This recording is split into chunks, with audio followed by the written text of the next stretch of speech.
survey research, right? Survey research methods. Survey research method. अच्छा जी, what is survey? You remember that survey जो है that is a quantitative in nature. Basically survey जो होते हैं वो quantitative होते हैं. If you are going to develop your questionnaire in your surveys तो quantitative होते हैं. But you can make your questionnaire as qualitative as well. कि जब आप एक होता है ना क्लोज एंडेड ऑप्शंस दे दें, तो नीचे ऑप्शन दोगे तो वो क्लोज एंडेड जो होगा ऑप्शन बेस्ड वो होगा आपका क्वांटिटेटिव। अगर आपने ओपन एंडेड छोड़ दिया ना क्वेश्चन दे के नीचे खुले ऑप्शन दे दिए, लाइन लगा दी, चाहे खुद से आंसर करो, तो क्वालिटेटिव हो जाता है।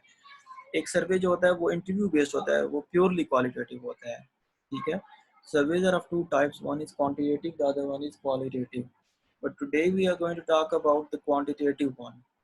जो क्वांटिटी सर्वे होता है ना, it's a research in which the researcher systematically asks a large number of people the same questions and then records their answers. What you are going to do, you are going to design an instrument, a questionnaire. ये जो है ये कहलाएगा systematic procedure, systematically you are going to ask। ठीक है, तो system क्या है, वो एक इंस्ट्रूमेंट है, वो एक क्वेश्चनर है जो आप डिज़ाइन करते हो। वो कैसे डिज़ाइन होता है, आई हैव टोल्ड यू कि आप लिटरेचर रिव्यू करते हो, कॉन्सेप्चुअल डेफिनेशंस बनाते हो, वहाँ से ऑपरेशनल डेफिनेशंस बनाते हो। जब आप इंस्ट्रूमेंट डिज़ाइन करते हो तो आपके इंस्ट्रूमेंट के अंदर ऑपरेशनली चीज़ें डिफाइन होती हैं। तो एक थ्योरी से आप गाइडेंस लेके इंस्ट्रूमेंट बनाते हो, और सर्वे जो आपका क्वेश्चनर होता है, तो ये जो कहलाता है ये सिस्टमैटिक प्रोसीजर है। ठीक है, so through this systematic procedure, once you are going to consult the literature review, you are going to develop your conceptual framework, and on the basis of those conceptual framework, you are going to design your survey questionnaire in which you are going to operationally define the things। तो वो जो आपकी conceptual framework sorry जो definition होती हैं उसकी basis के ऊपर ऑपरेशनल डेफिनेशन डिज़ाइन होगी आपकी। तो ये एक सिस्टम है।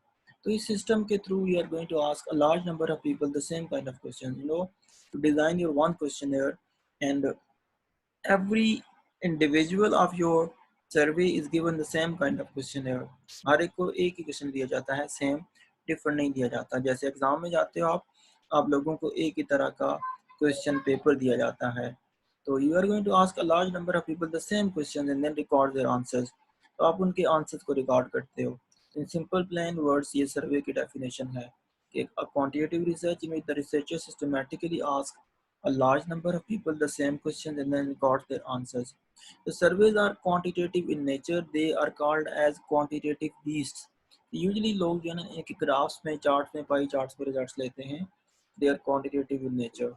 Okay, ये सिंपल सी डेफिनेशन मैंने आपके सामने रखी है। There are some general areas of surveys in social sciences, like if you really want to measure the behavior of someone, you can conduct surveys। If you want to measure the attitude, beliefs or opinions of people, you can conduct surveys। Characteristics जानना लोगों की कि उनकी status क्या है, economic class क्या है, वो उनकी जो क्लासिफिकेशंस क्या हैं, इसके बारे में, उनकी एजुकेशन के बारे में जानना। तो ये कैरेक्टरिस्टिक्स जो हैं इनको भी जान सकते हो थ्रू सर्वेज। लोगों के एक्सपेक्टेशंस के, ये जो गवर्नमेंट है नेक्स्ट 3 इयर्स में आप क्या एक्सपेक्ट करते हो इनसे, या नेक्स्ट जो गवर्नमेंट आएगी वो क्या करेगा आपके लिए। लोगों की एक्सपेक्टेशंस को जानना, फ्यूचर को, वो भी सर्वे में आप कंडक्ट कर सकते हो। सेल्फ क्लासिफिकेशन, लोगों की अपनी क्लासिफिकेशन हो जाए, वो क्लासीफाई कर लें खुद को। जैसे हम उनसे जेंडर पूछते हैं, जैसे हम उनसे उनके इकोनॉमिक स्टेटस पूछते हैं, सोशल क्लास पूछते हैं, उनका सेक्ट पूछते हैं। तो ये जो चीज़ें ये सेल्फ क्लासिफिकेशन में आती हैं। Then you can check the knowledge level of the person as well. अगर नॉलेज जानना है सोसाइटी की, सिटी की कि क्या है, जनरल सी नॉलेज, यानी कि डीप नॉलेज नहीं, सिर्फ जनरल सा, सिटी का मेयर कौन है, इस तरीके से जो है ना इसका नाज़िम कौन है, इस तरीके से अगर आपने छोटे मोटे क्वेश्चन पूछने हैं तो नॉलेज बेस्ड सर्वेज भी हो सकते हैं। तो ये 6 एरियाज हैं। But in we are part of social sciences, हमने भी सर्वे रिसर्च करते हैं, बट हम इनमें से किसी भी चीज़ के ऊपर नहीं करते। हम क्या करते हैं, मास कम्युनिकेशन के अंदर surveys are suppose to analyse that how the perception of the audience by the use and consumption of the mass media is developed towards any segment of the society। Society के जो different segments हैं उनके बारे में आपकी perception कैसे develop हो रही है। ठीक है, हम because of mass media, क्योंकि we are student of mass media, right? So by the use of mass media, or by consuming the mass media, how the perception of the society is developed towards any segment of the, how the perception of the people is developed, audience is developed towards any segment of the society. Society के जितने segments हैं, let's say मैं कहता हूँ कॉर्पोनाइजेशन के बारे में आपका क्या ख्याल है, इंडिया के बारे में, मोदी के बारे में, ट्रम्प के बारे में आपका क्या ख्याल है। तो ये सेगमेंट्स हैं सोसाइटी के, वर्ल्ड के, इनके बारे में आपकी परसेप्शन क्या है। घर बैठे हुए आपकी परसेप्शन ऐसे तो नहीं बनती ना, मीडिया देखते हो। तो लोगों की परसेप्शन को जानने के लिए हम सर्वे रिसर्च कंडक्ट करते हैं, ठीक है। हमारा यही एक बड़ा डोमेन है सर्वे रिसर्च के लिए, कि we are going to see the perception of the mass media, sorry perception of the audience, not mass media, perception of the audience, कि हाउ इट इज डेवलप्ड।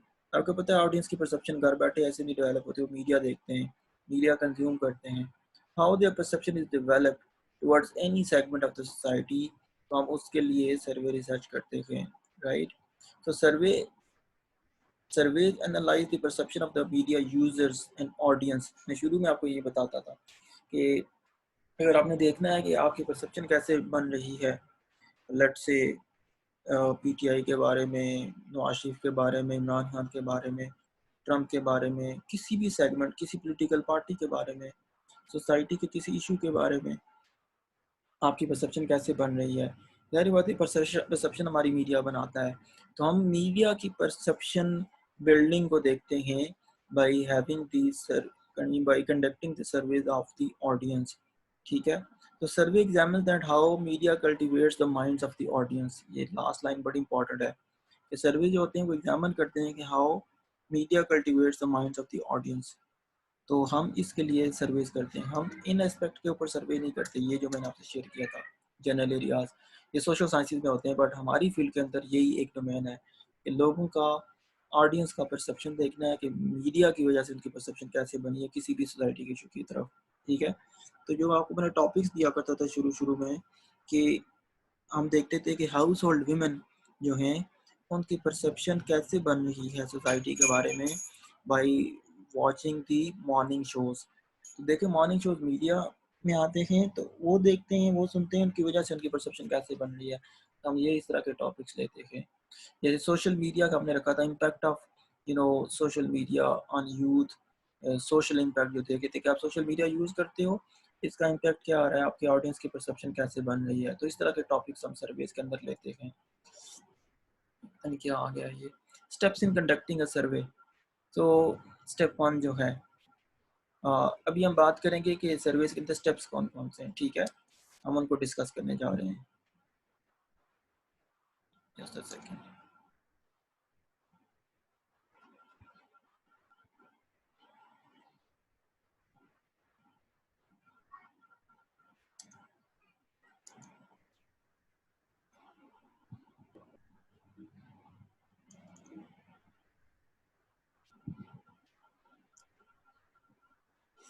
अच्छा जी,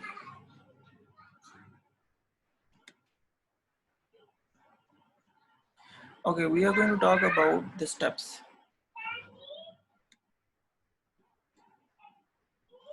So there are 6 steps basically. Step 1,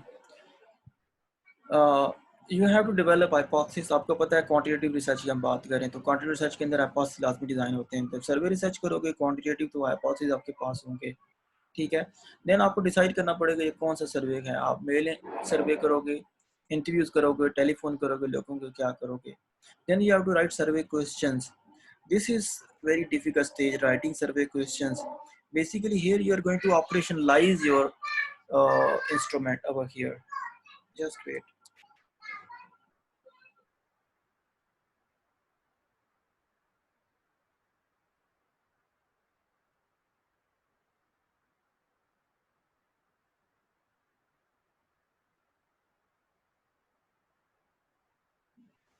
Okay जी, तो survey questions, this is very important. Here you are going to operationalize the definition that you have conceptualized in previous steps. Introduction से लेकर literature review और फिर theoretical framework design करते हुए जो आपके variables से आपने उनको कंसेप्चुलाइज करना है, फिर उनको यहाँ पे आपने ऑपरेशनलाइज करना है। आप देखते हो अक्सर सर्वेज कि जो आपको इंस्ट्रूमेंट दिया जाता है ना, सर्वे इंस्ट्रूमेंट, तो उसके अंदर डिफरेंट आपने देखा सेक्शंस बने होते हैं एट टाइम्स, या डिफरेंट पेजेस होते हैं, एक पेज फिर सेकंड थर्ड एंड फोर्थ, या बॉक्सेस बने होते हैं। उन बॉक्सेस के अंदर ना एक वेरिएबल को उन्होंने ऑपरेशनली डिफाइन किया होता है by writing different survey questions, जिनको आप रिस्पॉन्ड करते हो आगे, एग्री डिसएग्री न्यूट्रल। तो वो जो स्टेटमेंट्स है ना वो लिखनी है आपने, वो सर्वे क्वेश्चंस हैं। एक है आपके रिसर्च क्वेश्चंस जो चैप्टर 1 में थे, जिनकी बेसिस पे आपने लिटरेचर भी कंडक्ट किया और आपने अपॉसी बना लिया सर्वे के अंदर। ठीक है, तो ये डिफरेंट है, आपने वो स्टेटमेंट्स लिखनी है, और ये स्टेटमेंट कहीं खुद से नहीं आ जाती। ये आपने जो कंसेप्चुअल डेफिनेशंस अपने वेरिएबल्स के बारे में लिटरेचर से, थ्योरी से ली होती हैं, उनको आप यहाँ पे ऑपरेशनलाइज करते हो। जो मैंने आपको बताया था मेजरमेंट प्रोसेस के अंदर, कि कंसेप्चुअलाइजेशन होती है, फिर कंसेप्चुअल डेफिनेशंस, फिर उन्हीं की बेसिस के ऊपर ऑपरेशनलाइजेशन होती है, और ऑपरेशन डेफिनेशंस के थ्रू होती है।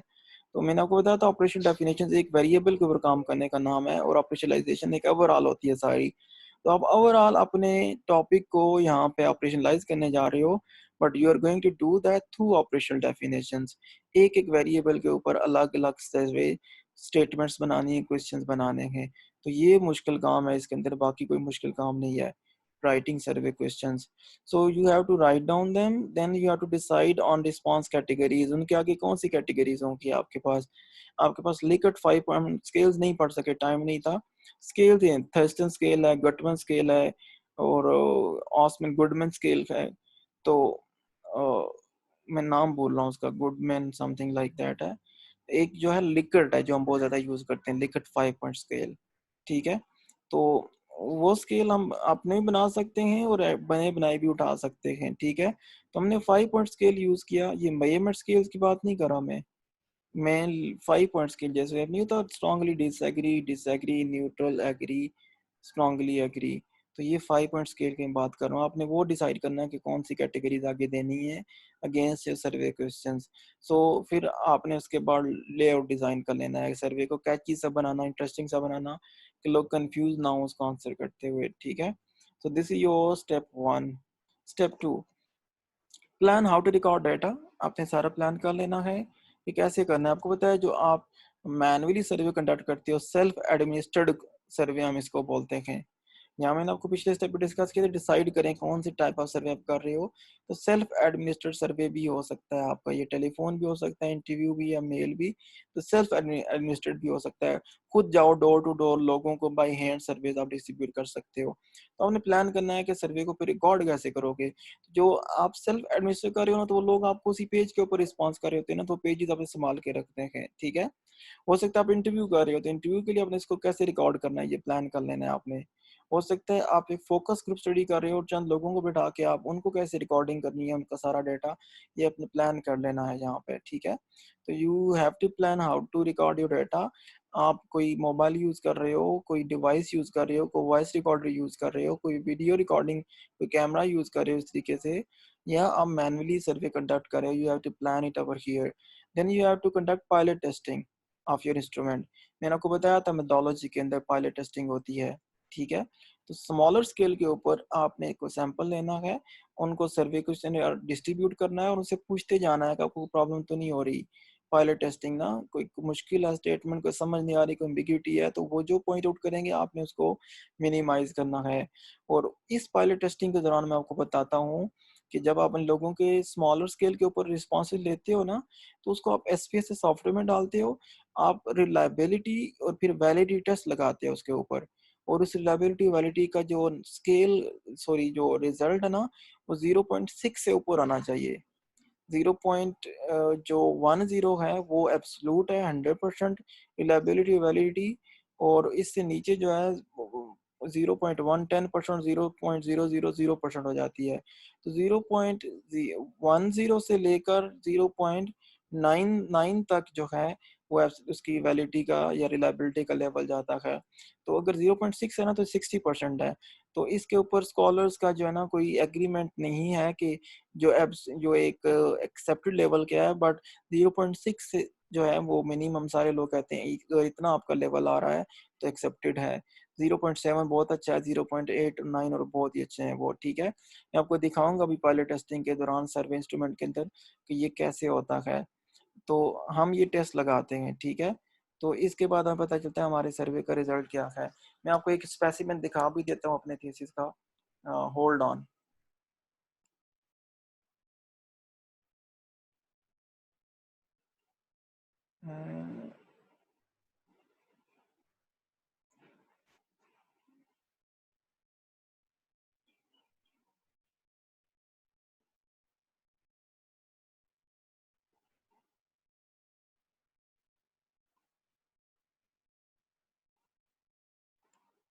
अच्छा जी, ये मेरा थीसिस है। मैं आपको दिखाता हूँ इसके अंदर, जस्ट अ सेकेंड। ये देखिए मैंने इसके अंदर ये पायलट टेस्टिंग की हुई है, reliability and validity this one through pilot testing. तो इसमें मैंने बताया कि मैंने ये सर्वे इस तरीके से डिज़ाइन किया, ठीक है। ये रिलायबिलिटी उसकी निकाली, ये लिखा हुआ है 0.6 या 7 हो तो एक्सेप्टेड माना जाता है। कुछ लोग कहते हैं 0.8 हो तो एक्सेप्टेड है इसकी वैलिडिटी रिलायबिलिटी, ठीक है। और ये क्रोनबेक अल्फा टेस्ट लगता है, दिस वन, उससे कैलकुलेट होती है आपकी, ठीक है। अच्छा जी, तो ये मेरे स्केल के अंदर ये देखें आई है इतनी 0.9, और ओवरऑल जो थी वो मैंने एक सब स्केल की निकाली थी, ओवरऑल 0.95 थ्रेश होल्ड आया। फिर ये फेस वैलिडिटी देखें जो मैं आपको पढ़ा रहा था, ठीक है, ये कॉन्करेंट वैलिडिटी ये सारी। फिर इसके बाद प्रोसीजर क्या है सारा, तो मैं आपको सिर्फ ये बताना चाहता हूँ, मैंने यहाँ पे उसका रिजल्ट भी लगाया हुआ है। एंड एंड में दिखाता हूँ आपको, दिस वन, ये मेरा क्वेश्चन था सर्वे। ये ऐसे बताता हूँ सेक्शन, ये एक वेरिएबल है, इसको मैंने इनमें इनके अंदर ऑपरेशनली डिफाइन किया। ये राइटिंग सर्वे क्वेश्चन था, ठीक है। ये एक वेरिएबल है, सेक्शन 2 दूसरा वेरिएबल है, ये ऊपर दूसरे वेरिएबल हैं। तो ये अपेंडिक्स में लगाया और रिलायबिलिटी एनालिसिस देखें, 158 लोगों को मैंने पायलट टेस्टिंग की और ये क्रोनबेक अल्फा टेस्ट लगा, तो ये थ्रेशोल्ड लेवल आ रहा है वो, ठीक है। तो ऐसी निकलती है आपकी रिलायबिलिटी और वैलिडिटी भी, ये वैलिडिटी है, ठीक है। और इसका ये रिजल्ट है, ये देखें। तो इस तरीके से हम निकालते हैं रिलायबिलिटी वैलिडिटी, फिर उनको मेंशन भी करते हैं हम, ठीक हो गया। आई होप यू है आपको समझ आया होगा कि मैं क्या डिस्कस कर रहा हूँ, ठीक है। तो यहाँ पे अपने जी पायलट टेस्टिंग जो है आपने, जस्ट अ सेकंड, तो पायलट टेस्टिंग करनी है, यहाँ पे आपने अपनी रिलायबिलिटी वैलिडिटी एनालिसिस करना है स्मॉलर स्केल पे। जो आपने डाटा कलेक्ट किया है, you are going to put it into SPSS, you are going to run the reliability and validity test. वो क्रोनबेक अल्फा लगता है, और दूसरा केएमओ, और एक और टेस्ट है केसर एंड केम और बेल्टेसमेंट टेस्ट लगता है, सॉरी, वैलिडिटी के लिए। मैं आपको बता दूंगा लेटर ऑन, डोंट वरी। तो हम एनालिसिस करते हैं, जब हमारा थ्रेशोल्ड 0.6 से ऊपर जाता है हम कहते हैं ये हमारा इंस्ट्रूमेंट वैलिड भी है और रिलायबल भी है। और हम बताते हैं कि मैं कौन कौन सी रिलायबिलिटी वैलिडिटी लेके आया था वाइल डिजाइनिंग माई इंस्ट्रूमेंट, ये माइंड में रखना होता है, ठीक है। ओके, फिर step 3, decide on target population. वो क्या है आपकी, आपको पता है पॉपुलेशन क्या है, मैंने आपको चैप्टर पूरा दिया है उसका सैम्पलिंग वाला। तो सैम्पलिंग फ्रेम बनाना है, आपने लाजमी पढ़ा होगा आपने क्या होता है सैम्पलिंग फ्रेम पॉपुलेशन। अगेन आपको रेफर कर रहा हूँ मैं कि जो सैम्पलिंग वाला चैप्टर दिया ये सारा उसके बारे में है। Decide on sample size and select the sample, step 3। Step 4 के अंदर लोकेट रिस्पोंडेंट्स, आपने वो जो सैंपल लिया है उन रिस्पोंडेंट्स को लोकेट करना है। उनसे अगर आपने इंटरव्यूज कंडक्ट करने हैं तो फिर भी ठीक है, या अगर आपको सर्वेज करना है तो फिर भी कर सकते हो आप, ठीक है। इंटरव्यूज भी कर सकते हो, सर्वेज भी क्वेश्चन में बेस कर सकते हो उनको। तो उनको अप्रोच करना है, इंटरव्यू और सर्वे कंडक्ट करना है, then you are going to carefully record the data. मैं यहाँ पे उसको थोड़ा सा चेंज कर दूं, this one, conduct survey, interview भी कर सकते हो, ठीक है। मैं इसको थोड़ा सा अमेंड कर देता हूँ,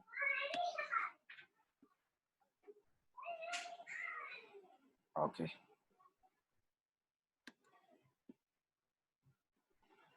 सो कंडक्ट योर सर्वे और इंटरव्यूज, केयरफुली रिकॉर्ड डेटा जो आपने डिसाइड किया था स्टेप 2 के अंदर, how to record your data. Step 5, enter data into computer, ठीक है। आपने अपना सारा डेटा कंप्यूटर में रिकॉर्ड करना है। Okay, enter data into computers, recheck all the data जो आपने सर्वे वगैरह कंडक्ट किया है उसको सारा रीचेक करना है। अगर आपने इंटरव्यूज किए हैं ना तो आपके पास ट्रांसक्रिप्ट्स होंगी, लोगों को आपने ऑडियो रिकॉर्डिंग की होगी, तो उनको सारा रीराइट करना है, राइट डाउन करना है, आपने ट्रांसक्राइब करना है, फिर रीचेक करना है सारा उसको, ठीक है। और अगर आपका ये सर्वे बेस है तो परफॉर्म करना है स्टैटिस्टिकल एनालिसिस, वो टेस्ट लगाने हैं, वो सारा कुछ आप स्टैटिस्टिक्स पढ़ोगे नेक्स्ट सेमेस्टर में तो वहाँ भी सारा पता चल जाएगा। टाइम हुआ तो मैं भी आप से टेस्टिंग का वो बता दूंगा। You have to perform statistical analysis on data, और फिर आपके जो रिजल्ट्स आएंगे ना वो टेबल्स की फॉर्म में आएंगे, नंबर्स की फॉर्म में आएंगे, ठीक है। तो ये हो जाएगा आपका सारा यहाँ तक मेथडोलॉजी का चैप्टर, ठीक है। तो आपके जो रिजल्ट्स आएंगे फिर आप जाओगे रिजल्ट्स एनालिसिस और सॉरी रिजल्ट्स और फाइंडिंग्स के बाद डिस्कशन के चैप्टर के ऊपर।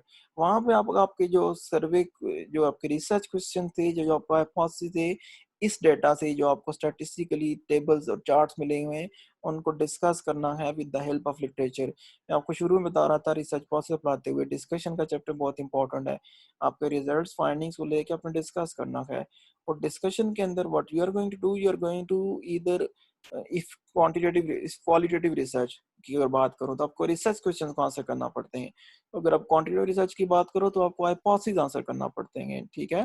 तो you are going to in discussion यहाँ पे 6 step, you describe methods and findings in research report, present finding to other for critique and evaluation।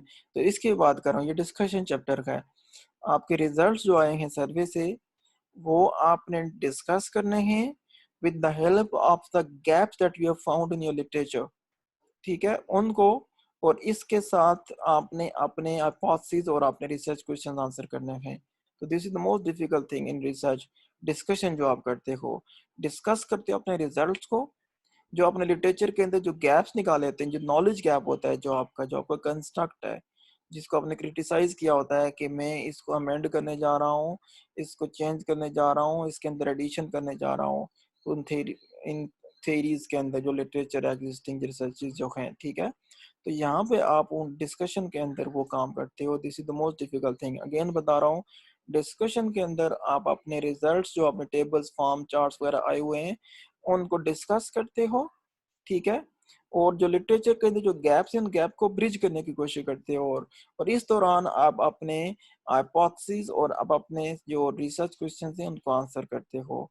Quantitative research है तो हाइपोथेसिस को टेस्ट करते हो, और क्वालिटेटिव है तो आप अपने रिसर्च क्वेश्चंस को डिस्कस करते हो, ठीक है। तो देन वो सारा एक पूरी बना के थीसिस रिपोर्ट बना के फाइंडिंग्स की वो आप बाइंड करके प्रेजेंट करते हो आप अपने एग्जामिनर्स को, या जो रिसर्चर्स या रिसर्च जर्नल्स हैं उनको भेजते हो। तो क्रिटिकली देखते हैं, उसका एवेल्यूएट करते हैं, फिर वो बताते हैं कि पब्लिशेबल है कि नहीं, ठीक है। तो ये 6 स्टेप्स मैंने डिस्कस किए हैं। अब सर्वे जो है ना, आपकी मेथोडोलॉजी कैसे डिजाइन होगी सर्वे के लिए, मेथोडोलॉजी ये सारा इंजीनियरिंग पार्ट मैंने आपसे शेयर किया है, बट ऑन पेपर क्या आएगा, आप बताओगे population universe of the study, आपको पता है क्या होती है। हमने सैम्पलिंग चैप्टर के अंदर मैंने आपसे शेयर किया है। सैम्पलिंग टेक्निक बताओगे, सैंपल और सैंपल साइज बताओगे, इंस्ट्रूमेंट डिजाइन कैसे किया है, क्वेश्चन जो आपने बनाया उसका बताओगे, फिर आप बताओगे कि आपने पायलट टेस्टिंग कैसे की, उसकी रिलायबिलिटी वैलिडिटी निकाली आपने, डाटा कलेक्शन कैसे की, डाटा एनालिसिस प्रोसीजर क्या था, और फिर ये सारी चीज़ें हमने बतानी हैं, ठीक है। ये 8-10 पॉइंट्स हैं कि आप अपना ये आपके उसके अंदर आ जाएगा मेथोडोलॉजी के अंदर, ठीक है। तो ये मेथोडोलॉजिकल पार्ट है, जब सर्वे की मेथोडोलॉजी लिखोगे फिर आपके रिजल्ट्स आएंगे, आप नेक्स्ट चैप्टर पे चले जाओगे, ठीक है। हमने 3 चैप्टर तो डिस्कस किए थे ना, intro, literature review, theoretical framework. तो ये मेथोडोलॉजी ऐसे डिजाइन होगी आपकी, ठीक है। ये मेथोडोलॉजिकल पार्ट है। फिर आपके रिजल्ट्स आएंगे तो आप रिजल्ट्स और फाइंडिंग्स पर चले जाओगे, टेबल चार्ट्स, वहां पे आपने क्या करना है, उन रिजल्ट्स और फाइंडिंग्स को लिखना है कि ये टेबल जो है, टेबल 1 फाइंडिंग 1, टेबल 2 फाइंडिंग 2, या चार्ट 1 या बार चार्ट 1 और फाइंडिंग 1, इस तरीके से आपने सारी लिखनी है। फिर रिजल्ट्स को आपने वहां पे पॉइंट आउट करना है। फिर आप जाओगे इसके बाद डिस्कशन, और जो है ना डिस्कशन और कंक्लूजन और इम्प्लीकेशन के चैप्टर के ऊपर जो लास्ट है आपका। तो आप बताओगे कि मेरे ये रिजल्ट से ये क्वेश्चन थे, सर्वे क्वेश्चन ये थे, अपोसिस ये थे, इस तरीके से ब्रिज, और इस तरीके से मैं इसको गैप को फिल कर रहा हूँ, इस तरीके से अपनी स्टडी को आंसर कर रहा हूँ, इस तरीके से अपने ऑब्जेक्टिव को मीट कर रहा हूँ, ठीक है। तो अच्छा जी, उसके बाद ये there are certain steps of writing a good questionnaire. तो ये आप देखिएगा, मैंने बुक के अंदर भी है, सिर्फ यहाँ पर नाम लिखे हैं। अवॉइड jargons, स्लो स्लैंग और एब्रिविएशन। ऐसी चीज़ यूज़ नहीं करनी जो आपके जो पार्टिसिपेंट्स हैं सर्वे के उनको समझ ना आए। Avoid ambiguity, confusion and vagueness. Avoid emotional language and prestige bias. ये क्या होता है, आप सारी ये चीज़ें आप बुक पढ़ोगे तो आपको समझ आ जाएगी। Avoid double barrel questions, avoid leading questions, avoid questions beyond respondents' capabilities, avoid false premises, avoid asking about distant future intentions, avoid double negatives, avoid overlapping और अनबैलेंस्ड रिस्पॉन्स कैटेगरीज। ये 10 चीज़ें हैं, ठीक है। ये आसान सी आप पढ़ेंगे, बुक के अंदर आपका समझ आ जाएगी, ना ही तो मुझसे पूछ सकते हो। बट जो डिफ़िकल्ट चीज़ है वो ये स्टेप्स हैं, इनको कैरी आउट करना, ठीक है। तो this is all about survey research जो आपने डिस्कस की है। If you have any question I can take it up and can respond it, but will do that in next session, ठीक है।